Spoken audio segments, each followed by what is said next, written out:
안녕하세요. 저는 국제온누리노후법인의 이무영 팀장입니다. 만나서 반갑습니다. 네, 3월 내내 여러분들과 같이 고용산재 보험료에 대해 알아보고 있습니다. 그래서 여러분들 굉장히 따라오기 버겁다고 하시는 분들도 계시고 좀 내용 자체가 워낙 어렵다 보니까 충분히 어려울 수 있습니다. 그래도 여러분들께 조금이라도 도움을 드리고자 만든 내용이니까 참고해 주시면 좋을 것 같네요. 우리 저번 시간에는 어떤 내용까지 우리가 배웠었죠? 우리가 농업비에는 네 가지 종류가 있다고 말씀드렸고 그 네 가지에는 어떤 것들이 있느냐. 첫 번째 직접 농업비, 간접 농업비, 장비 농업비, 외주 농업비 이렇게 네 가지로 구성된다라고 말씀을 드렸고 그 농업비에 대해서 간략하게 알아봤습니다. 그러면 이번 시간에는 제가 여러분들과 어떤 내용을 나눌 것이냐. 막연히 농업이라고 하니까 우리가 그런 것들은 알겠는데 도대체 공단은 어떤 생각을 가지고 있는지에 대해서는 여러분들이 잘 알지 못하죠.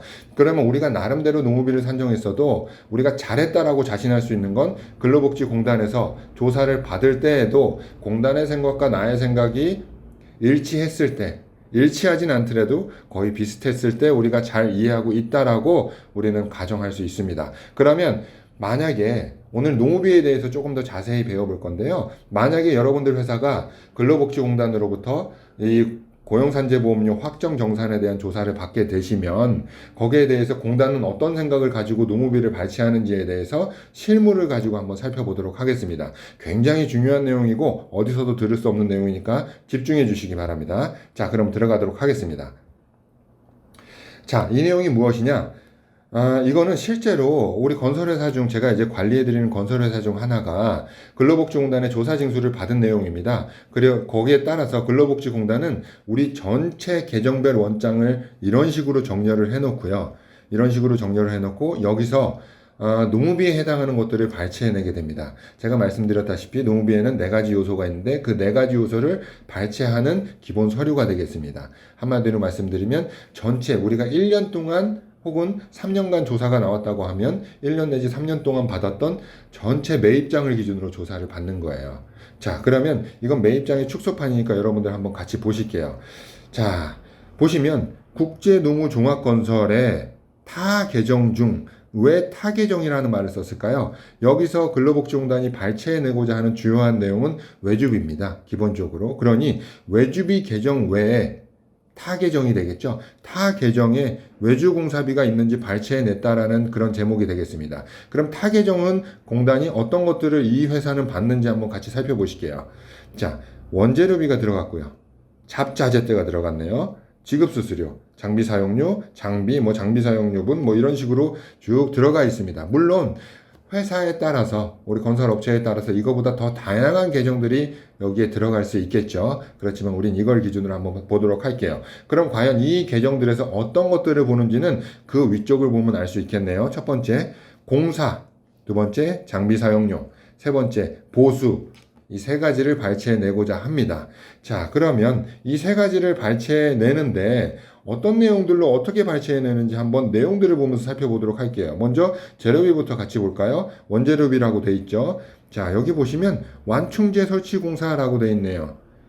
이거는 재료비 계정에 있던 것입니다. 재료비 계정에 있던 것이고 당연히 재료비 계정에 있다고 하더라도 세금계산서 상에 공사라고 돼 있는 부분이 있으니까 근로복지공단은 이거 재료비 아니다.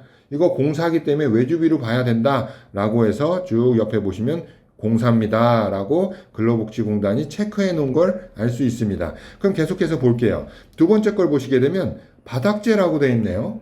여러분들 만약에 바닥재 같은 것들 어떻게 하시나요?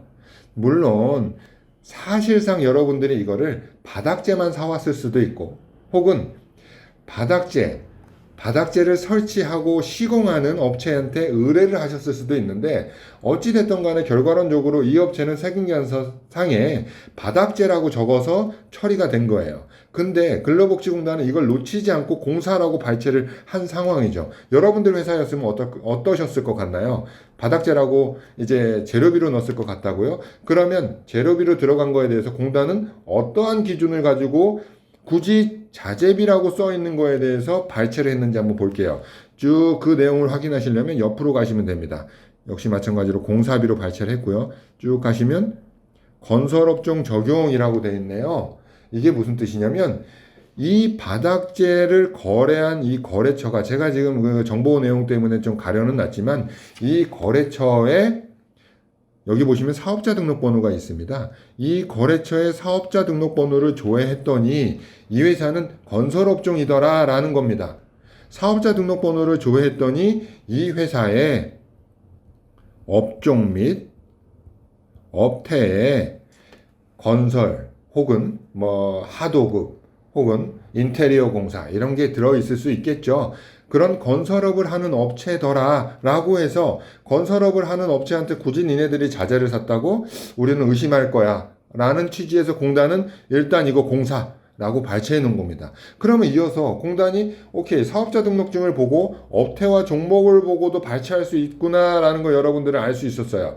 그럼 그것만 볼까요? 다른 것들도 보는데 그 내용에 대해서 같이 한번 살펴볼게요. 첫 번째, 그 내용을 확인하시려면 이 내용을 보시면 될 것 같아요. 첫 번째, 적요란의 공사라고 돼 있고, 두 번째, 건설업종 적용, 세 번째, 외주비 동일업체. 이 내용이 제일 중요한 것 같습니다. 네 번째, 건설기계관리사업까지 근로복지공단은 확인을 한다는데, 이 네 번째 거는 굳이 여기서 말하는 공사, 보수 이런 것들을 확인한 게 아니고 이 두 번째 거에 대한 장비 사용료에 대해서 발췌해 내고자 하는 항목이겠죠. 2018년도부터 우리는 건설 장비에 대해서 건설 공사의 원수급자가 산재보험료를 내주게끔 돼 있기 때문에 그 부분도 놓치지 않겠다라는 의지를 볼 수 있습니다. 자, 그러면 앞선 내용들을 같이 볼게요. 적요란의 공사라고 돼 있는 건 어떤 내용이냐면 앞서 말씀드렸듯이 생리안서를 주고받을 때 공사 혹은 공사랑 비슷한 것도 되겠죠. 설치 뭐가 될까요? 작업 혹은 시공 이런 것들이 되겠죠. 혹은 제일 중요한 것 중에 하나가 그겁니다. 우리가 실제로 자재를 사고 팔 수 있습니다. 그런데 마땅히 생리안서에 적을 게 없을 때도 있어요. 그때 여러분들은 실무적으로 어떻게 하느냐? 현장명을 적어버리는 경우가 대다수 많습니다. 현장명은 그러면 어떻게 구성되죠? 어디 필지 왜 무슨 공사 무슨 공사, 무슨 설비 공사, 전기 공사 이렇게 돼 있죠. 그런 것들을 생리안서에 적는 순간 적요란에 그대로 따라오게 되는 거죠. 적요란에 따라오게 되면 이 근로복지공단은 이 생리안서 끄는 내용만 보고 일단 공사로 의심되니까 발췌해내는 단계가 되겠습니다. 네, 그러니까 우리가 생리안서 하나하나 끊을 때도 조심해야 되겠죠. 그리고 두 번째 볼게요. 건설업종 적용이라고 돼 있는데 아까 말씀드린 바와 같이 근로복지공단이 정산이란 걸 하게 되면은 우리 거래처에 대한 사업자 등록번호를 전부 조회를 해서 이 업종의 업태, 업종 그리고 또 한 가지 더 있습니다. 이 사업자 등록번호를 조회할 수 있는 게 일괄 적용이라는 게 있어요. 이게 뭐냐? 사업자 등록번호를 적용하게 되면 이 사업자가 보험 가입이 어떤 게 돼 있냐라는 걸 조사하는 거죠. 우리 일반 업체 같은 경우에는 본사만 돼 있는데 유독 우리 건설업만 특이하게 본사와 일괄이라는 게 있어요. 일괄. 그러면 사업자 등록번호로 이 회사를 조사했을 때 일괄이 있어요. 일괄이 있다라는 뜻은 무슨 뜻일까요? 그렇죠. 이 회사가 건설업을 주 업종으로 한다는 뜻이 되겠죠. 건설업을 주 업종으로 하는 회사한테 여기 일괄 적용 한번 따라가 볼까요? 일괄 적용 동그라미 돼 있죠. 건설업을 주 업종으로 하는 어떤 거래처한테 강마루를 샀다고 하는 거죠. 물론 강마루를 살 수도 있습니다. 그렇지만 공단이 생각하는 건 건설업을 주 업종으로 하는 일괄까지 있는 회사한테 자재만 사진 않았을 것이다. 분명히 강마루 시공도 맡겼을 것이다. 라고 공단은 의심을 하는 게 되겠습니다. 자, 그럼 세 번째 어떤 내용이 있을까요? 가장 중요하다고 저는 생각해요. 외주비 동일 업체라고 돼 있네요. 예를 들면 이렇게 생각해 볼게요. 우리가 여러분들 천장을 한번 올려다 보시면 형광등이 다 달려 있죠. 어디는 그 매달려 있는 데도 있고 어디는 이렇게 뭐라고 할까 레일등이 달린 데도 있고 어디는 매립등이 달린 데도 있어요. 근데 우리 가정을 하나 해봅시다. 우리는 천장에 매립등이 설치되어 있어요. 천장을 조금 뚫고 안에 매립을 한 등이에요. 근데 이 등이 1억짜리 등입니다. 말도 안 된다고요? 그냥 그렇게 가정해 봅시다. 1억짜리 등인데 이 1억짜리 등을 현장에 설치를 하게 돼요. 근데 이 형광등 하나가 1억인데 이 천장에다가 하나 들어갈 만큼 사방팔방 1m라고 치십시다. 1m를 뚫어가지고 이걸 천장에 매립하는데 소요되는 인건비라든지 설치비는 얼마나 들까요?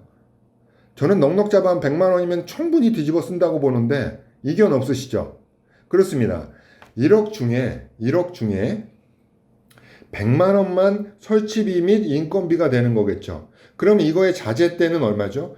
9,900만 원이 되는 거겠죠. 9,900만 원 중 100만 원만 설치비 및 인건비인데 이걸 여러분들은 당연히 어디에 넣어놓겠습니까? 이렇게 생각하시면 됩니다. 재료비에 있으면 재료비로 끝인데 이 1억짜리 생계안서가 외주비로 발췌되거나 외주비로 가 있는 순간 1억의 30%인 3천만 원에 대한 보험료를 납부하셔야 되는 거예요. 어마어마하죠. 실제 들어간 인건비는 100만 원이다 하더라도 이렇게 되는 겁니다. 그래서 실제로 이 사건에 대해서 어떤 업체가 조사를 받아서 이 1억짜리에 대해서 3천만 원에 대해 발췌가 됐다라고 가정을 해보는 거예요. 실제로 그런 사례가 없지 않았어요. 많았어요. 조금 더 재밌으니까 이어가면 1억짜리가 발췌되는 순간 이 건설사 사장님은 뭘 들고 근로복지공단에 뛰었느냐? 거래 명세표를 들고 근로복지공단으로 뛰어갔습니다. 그러면서 근로복지공단 조사관한테 야 보십시오. 당신이 1억을 발췌해서 3천만 원에 대해서 보험료를 부과했는데 거래 명세표를 보면 1억의 총 금액이 있고 9,900만 원이 자재되고 100만 원이 설치비인데 100만 원만 잡아야지 왜 3천만 원을 잡아요? 라고 하는 상황이 올 수 있겠죠. 여러분도 그런 상황을 안 온다고 할 수는 없겠죠. 그랬더니 근로복지공단은 뭐라고 했는지 아십니까? 맞습니다. 여기 들어가 있는 이 100만 원 때문에 이거는 외주비입니다. 라고 하는 거죠. 조금 이상하게 들릴 수도 있어요. 아직까지는. 우리나라가 외주비에 대해서 아까 전 시간에 제가 설명을 드렸지만 외주비에 대해서는 일괄적으로 30%를 곱해서 노무비로 산정한다고 돼 있죠. 이거는 우리나라의 하도급 평균 외주비 평균 임금이라고 하는 거예요. 하수급이 노무비율이라고 하는 것인데 왜 이렇게 산정을 하느냐면 좀 간단히 설명드리면 우리가 목공한테 외주를 줬다라고 해봅시다. 목공은 1억의 생계안서를 끊으면 1억 자체가 인건비예요. 거의 100%가 인건비겠죠. 그렇지만 제가 방금 예를 드린 형광등 같은 경우에 1%만 인건비일 수도 있죠. 어디는 70%, 어디는 20%, 30% 천차만별인데 이것들에 대해 평균을 낸 게 30%고 이 비율은 매년 대통령이 정해져 버립니다. 정해져 버려요. 그래서 우리가 1억 중에 100만 원이 설치비예요 라고 입증을 하는 순간 빼도 박도 못하고 외주비가 되는 상황인 거죠. 그러니까 이거를 이 사장님 입장에서 빼려고 갔다가 근로복지공단 조사관한테 확신을 심어주고 온 계기가 된 거죠. 아이러니하게. 어쨌든 그런 상황이 있고 난 후에 이 사장님은 한 가지 조치를 취합니다. 우리 업체에 대해서. 어떤 조치를 취할까요? 여러분들 예상하시는 분들 많을 거예요. 똑같이 1억짜리 생계안서 매입이 들어왔습니다. 그래서 이거를 나눠달라고 부탁을 합니다. 형광등 업체. 9,900만 원짜리 생계안서 하나, 100만 원짜리 생계안서 하나로 나눠 두 개로 끊어주세요. 라고 합니다. 이해가시죠? 9,900만 원짜리는 어디로 들어가죠? 재료비로 들어갑니다. 100만 원짜리는 어디로 들어갈까요? 외주비로 들어갑니다. 왜? 또 조사 나오면 생계안서 끊었으니까 나눠서 끊었으니까 100만 원짜리는 외주비로 던져주고 9,900만 원짜리는 재료비로 지키고자 하는 마음이었겠죠. 그렇지만 여기 같이 화면을 보면 어떻습니까? 근로복지공단은 외주비 동일 업체라고 되어 있죠. 간단히 제가 예를 들어 설명드린 건데 9,900만 원짜리 이 형광등을 누가 갖다 설치할까요? 당연히 외주비에 있는 이 100만 원짜리 생계안서가 갖다가 설치하겠죠. 이 업체가 A라고 가정을 한다면 A 업체가 자재도 납품하고 100만 원짜리 설치 인건비에 대해서도 책임을 진 거죠. 근로복지공단이 바보가 아닙니다. 우리 건설의 3대 요소가 뭘까요? 같이 보시게 되면 재료비, 노무비, 경비가 되겠습니다. 자, 그러면 9,900만 원짜리는 재료비가 되는 거고 나머지 100만 원짜리는 노무비 경비가 되는 거겠죠. 공사가 되려면 어떻게 해야 되죠? 다 합쳐줘야 되는 거예요. 9,900만 원짜리를 반드시 100만 원짜리 생계안서 그 A라는 업체가 그것도 A라는 업체가 설치했을 것이다 라는 거죠. 그래서 이렇게 우리가 인위적으로 분리해서 생계안서를 끄는 거는 아야 소리 못하고 무조건 잡히게 돼 있습니다. 이거 입증하기가 이제 제가 여러분들을 대신해서 입증해드리고 뭐 이렇게 대응해드리기도 하지만 이거 입증하기 너무 힘들어요. 맘먹고 찢어놓은 거니까 하나는 설치비가 무조건 맞습니다라고 우리가 얘기하고 있는 상황이거든요. 그러면 여기 있는 설치비 중에 재료비는 어디 갖다 썼을까요? 똑같은 업체에 재료비에 있는 그 업체 거가 가지고 왔어야 되는 거죠. 여기 동일한 내용이 있을 거예요. 한번 봅시다. 외주비 동일 업체 보면 동그라미 돼 있네요. 자, 훑어가 볼까요? 보일러 설치 공사 외라고 돼 있어서 이건 보일러 값이겠죠. 이 거래처는 여기 숨겨져 있지만 이 거래처는 외주비에 이 거래처가 또 비슷한 금액이 혹은 적은 금액이 하나 들어가 있겠죠. 밑에 같은 사례를 또 보게 되면 또 마찬가지겠죠. 하나 더 살펴볼까요? 쭉 보게 되면 뭐 이거는 징크 공사인데 징크 공사에 대해서 이 동일 업체가 외주비에도 있고 재료비에도 있고 그런 상황입니다. 같이 마지막으로 하나 더 보면 뭐 이런 것도 있겠죠. 토사 처리라든지 부동산 개발업. 이거는 내용을 조금 더 살펴봐야 되겠네요. 네, 이런 것들이 이제 외주비와 재료비에 동일한 업체가 들어있으면 공단은 무조건 골라낸다라고 하는 것들을 여러분들이 잊지 마시고, 그러면 여기서 제가 이 농업이 이 외주비에 대해 정리하기 전에 한 가지, 여러분들 아직 결산 안 끝나신 업체들 많을 거예요. 여기서 팁을 좀 드리고 싶어서 그럽니다. 굉장히 중요한 팁입니다, 여러분들. 자, 그러면 그렇게까지 하는데 그럼 우리는 도대체 재료비는 어떤 업체를 넣어야 되고 어떤 걸 넣어야 되고 외주비에는 어떤 걸 넣어서 결산을 마무리해야 됩니까? 라는 질문을 저는 3월 한 달 동안 가장 많이 받고 거기에 대해서 조언을 가장 많이 해드리는데, 저는 단순하게 생각하시라고 이제 말씀드리고 싶어요. 공단이 보는 걸 우린 반대로 생각해 봅시다. 자, 공단이 볼 때는 업종과 업태를 보고요. 일괄 적용을 보고요. 그 다음에 외주비 동일 업체를 봅니다. 그러면 우리는, 여러분들도 헷갈리시잖아요. 사실상 헷갈려요. 뭐가 재료비고 뭐가 외주비인지. 그러면 우리 거래처들을 정렬을 해서, 거래처 기준으로 정렬을 해서 쭉 나열해 봅시다. 쭉 나열해 보시는 거예요. 나열해 보시고 이 거래처들에 대해서 여러분들 업태와 종목을 우리가 한번 우리 사업자 등록증 있으시잖아요. 한번 보는 거예요. 한번 보시고 거래처를 통으로 묶어서 여기 A, B, C, D, E라는 거래처가 있으면 여기 A 있고 B 있을 수 있고 C가 또 있고 D가 여기 있고 E가 또 있고 하는데, A는 여기 남기고 이 A는 외주비로 가고 이런 짓 하지 마세요. 아까 말씀드렸죠. 거래처를 기준으로 묶어버리시는 거예요. A 업체는 오케이, 우리 이 거래처의 업태 종목을 보니까 이 업체에 물론 공사도 있었지만 판매도 있고, 판매 도소매겠죠. 그리고 제조도 있더라 라고 하면 그냥 미련 없이 재료비. 근데 어떤 업체를 보니까 뭐 B라는 업체를 예를 들까요? 예, B라는 업체를 보니까 이 업태는 업태 종목에 그냥 빼도 박도 못하게 공사밖에 없어요. 공사밖에 없어. 그러면 이거 미련 갖지 말고 이건 외주비로 넘겨버리시라는 거예요.